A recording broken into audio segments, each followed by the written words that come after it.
Guys, Roxanne here from Tiny Home Living. As many of you know, I am afraid of heights, and I'm on the roof of the new tiny house. But I thought I'd do another little clip since we've done some more stuff here and show everybody the layout. So basically, there's the driveway over there. All that garbage piled over there is stuff that needs to be burned, and what we're going to do is wait till there's snow on the ground because we're a little paranoid now after the fire here earlier this year. So the driveway comes and bends this way, and then bends again and comes in this way. So that's the potato patch. We're letting the chickens have their way over there right now. The garden, just a few more carrots, and then we can roll up the garden cloth. A lot of the staples have already been taken out. This shed here was a horse shelter, and Chris put doors on it, so there's a lot of storage in there for tools and pails and feed and all that kind of stuff. That's the old tiny house that we're currently living in until we get this one done. And then this is the one that was my bedroom that is now the foyer and the food storage. That's the one with the red door. And as you can see, that's an 8-footer. This is a 9.5-footer, the high boys, these two. So the one I'm standing on is the one with the kitchen. The wood stove, the bathroom. I'm standing right over top of the bathroom right now. So there's the stovepipe, and then the kitchen and the utility room back there. And this new one will be living room and bedroom here.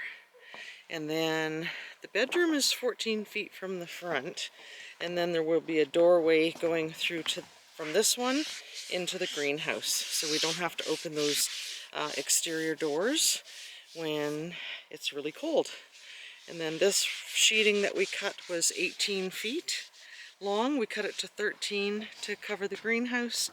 And then the pieces, we just built that shed for the generator and overlapped the 5-foot pieces because there were so many of them, and that made it really fast getting the roof on that shed for the generator. And as you can see, the solar array is out back there behind what I call the orchard, where all the fruit trees and berries are. And you can see the tip of the old greenhouse there. And then this part is the area where we haven't got the roof trusses yet, so we closed that in with the tarp and a temporary wall and insulation. So this will be a really nice addition to the greenhouse, but that's going to have to wait till spring. And there's the hammock over there, and where the lawn chairs are. But you can see Chris didn't bother cutting a lot of the grass back there. That was supposed to be Bella's pasture. That digging in the hill is where we're hoping to put a root cellar. And this is the run we made this year for the meat birds.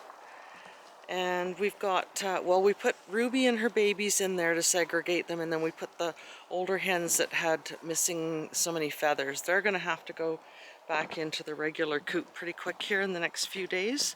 And then the regular chicken run, if you go through between the shed and the tiny house, there is where the entry to the chicken coop is, and the run goes on the back side of that shed. And we're just getting ready to extend that coop to about double the size. So what we're up here doing right now is we still cannot find so we need a flashing to go from the flat part here down and then onto that roof. Chris used to bend capping for a living, but doesn't have an aluminum brake to do that, so we might have to try and find some place to rent one. But we are going to put the same barrier on this, because the flashing can just go over top of that, so at least it'll keep the moisture out. This is spray foamed and insulated on the inside, and then it'll act as a barrier like this stuff here. So at least it'll keep the moisture out for now. And looks like my construction crew stepped on that piece of roofing. I don't know. Have to do a call back or a charge back. No, because I don't have my coat with me. So, and this is what we did up here. Chris tied that beam into the roof screws so that it's going to hold that tarp firm no matter what weather we get this winter. So it's beautiful out. We're getting a little bit of a breeze now, but there wasn't any breeze at all 20 minutes ago when we decided to do this. So as you can see, this is super bouncy because this is the one that's not insulated. If I go over on this one doesn't move at all, solid. And that's the nice thing about the spray foam. It also adds some structural integrity. These sea cans, the only strength is in the corners. You see lots of people, videos of people burying these and everything. They're nuts. Absolutely nuts. You cannot bury these things. Can't do it. Unless you reinforce it. You might as well build a building, timber building underneath the ground. Look at the girls and the boys over there having a ball in the potato patch. We were looking for potatoes. Anything that was there, the mice got them, and that end part of the potato patch was all the ones that we had in the shed that had gone to seed. Obviously they didn't work, so good lesson for next year. And my heart's not broken because I do not have time for digging more potatoes, and I've got enough to try canning some. We don't eat a lot of potatoes anymore, so like I said before, the weeds in there from the straw are making me crazy. So we're going to till it next year and put the compost that we normally put in the garden into the potato patch next year, and we're going to hill them.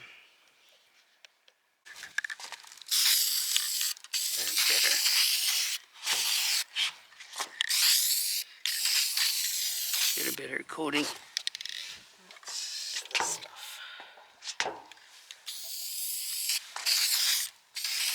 And we just peel the paper off this and stick it on. That you have to let it dry a bit till it's tacky. I come into the greenhouse now and all I can smell is herbs and lemon blossoms, and everything smells so good. I've got some potatoes that I forgot about in the shed that a friend gave us that I'm going to plant in one of the battery ran out, of course. So what I did today, I got all the pots and anything garden related out of the barn and brought it in here because we wanted to clean out the barn anyway. And I raked up a bunch of leaves and I'm going to mix them in with the soil because this soil is just too dense. These ones are not too bad. Those ones over there, I think I'm going to transplant into these because, again, the soil is just like mud. I watered those today. I think I should pick some of these and make some salad. My one lemon. New leaves on this one and new leaves coming on that lemon tree. But I also got the herbs transplanted from this big bin separately. I've got the rosemary, thyme, this is oregano I think, and the chives. I think I'm going to put the thyme in this other big pot, and then I've still got a couple here to work with, but I want to get something planted, something going in these bins, and I think I might do a couple with potatoes. Not sure, but I got to do something with the soil. It needs something. Maybe even some peat as well, and maybe even a little bit of sand. So it is still pretty warm in here. 62. It's been 62 for quite a while. Not a warm day today. It feels a lot warmer than 62 in here, but having that roof sealed up makes me happy. It's all sealed up nice and tight in here. I've still got a couple of scraps of foam that I will add extra layers in the walls where I can use it up because it's really not good for anything else once it gets to a certain size. But I was pretty happy today with getting a little bit done here in the greenhouse. Got these, I guess I need the camera pointing at me. I'm pretty happy with getting some work done out here today. Lots of pots in here, still lots of dirt out front. I think I'll get a bag of peat and maybe mix, I don't know, sand, shavings, leaves, a bunch of stuff in with this soil to make it a little looser. But at least now I can start playing out here and kind of get some stuff done now that all the panic stuff is over. Getting this sealed up, getting the roof sealed up. You know, we've got to dig some carrots tomorrow and then we're pretty much done. Then I can concentrate on inside stuff, get the rest of the pumpkins processed, can some potatoes, that sort of thing.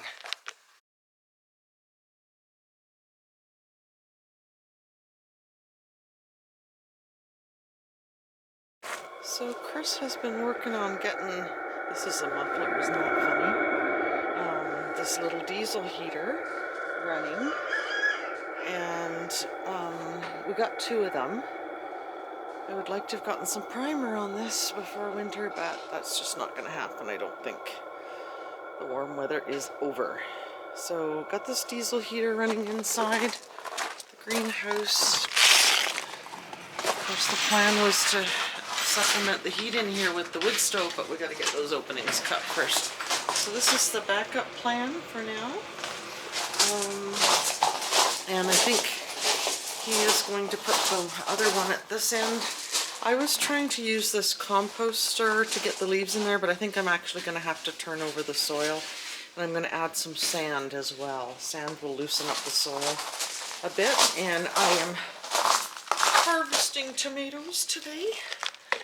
Got a whole bunch of the little cherry tomatoes off these 2 plants, and they're absolutely covered in tomatoes still. So if I can get tomatoes off these 2 plants all winter, I will be extremely happy.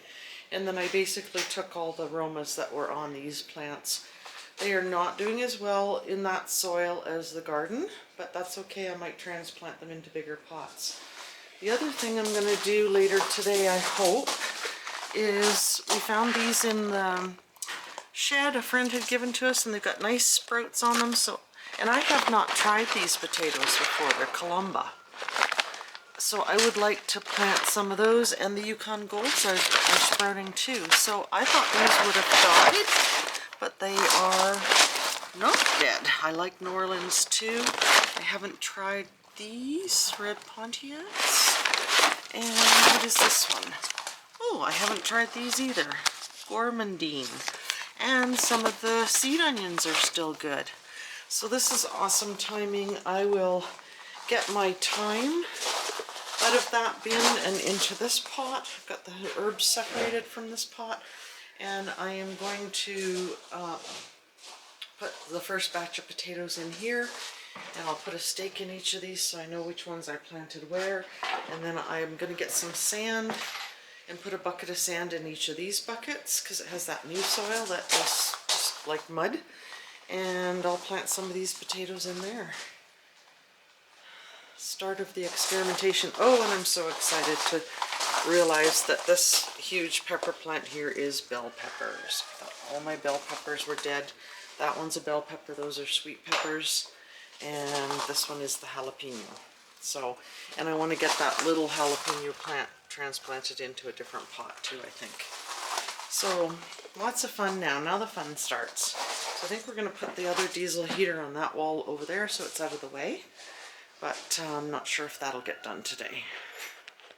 Well, I can't wait any longer to get this done, so I'm going to cut the tape off this rooter pot and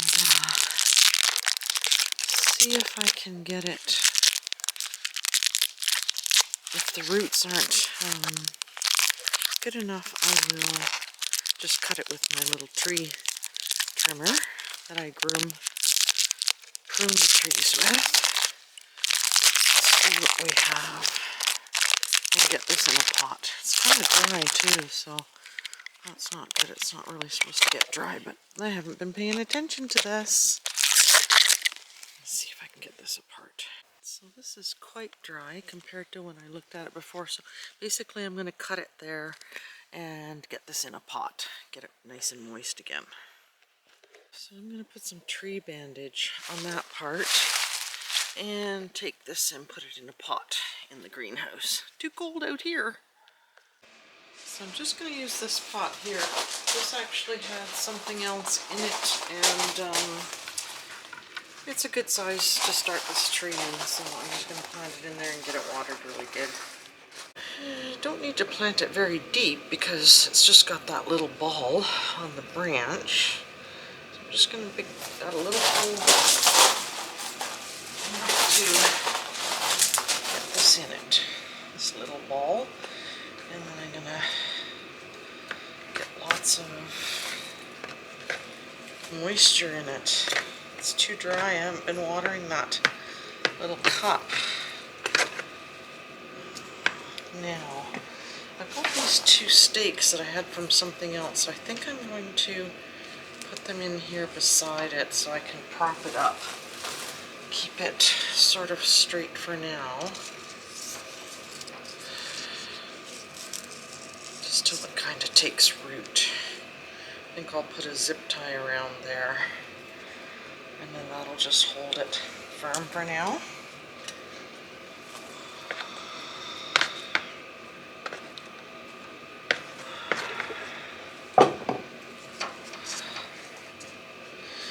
Might add a little more soil to the top of this, but I'm going to go get a jug of water to put in it, and then I might add some more soil. So I've given it lots of water, and I'm just going to add some more soil.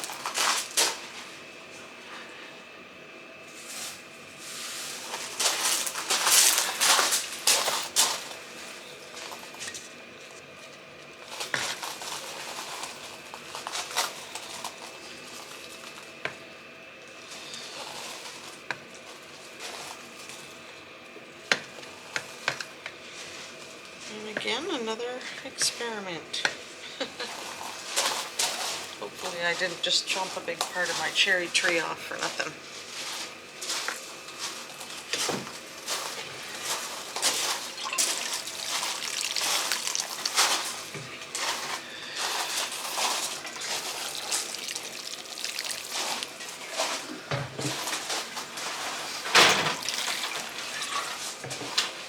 Let's see what happens.